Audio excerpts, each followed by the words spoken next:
February 23, 1945, a small volcanic island in the Pacific.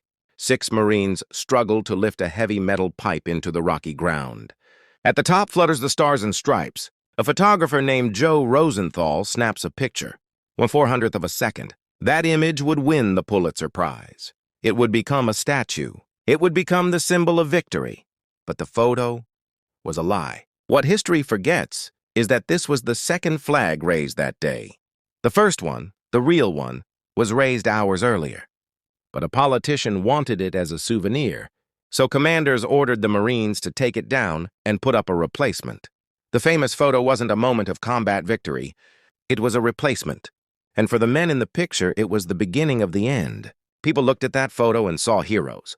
They didn't know that 3 of the boys in the picture, Franklin Sousley, Harlan Block, and Michael Strank, would never see it.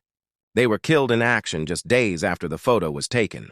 They died in the mud, never knowing they had become the most famous men in America. Their faces were hidden in the photo, and their lives were cut short by the war. The 3 survivors, Ira Hayes, Rene Gagnon, and John Bradley, were pulled off the battlefield. They weren't treated like soldiers. They were treated like celebrities.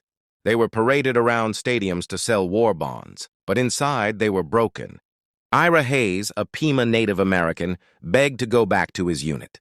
He couldn't handle the flashing lights while his friends were rotting in the ground. He drank to drown the memories. Ira Hayes died alone in a ditch, forgotten by the country that used his face to sell bonds.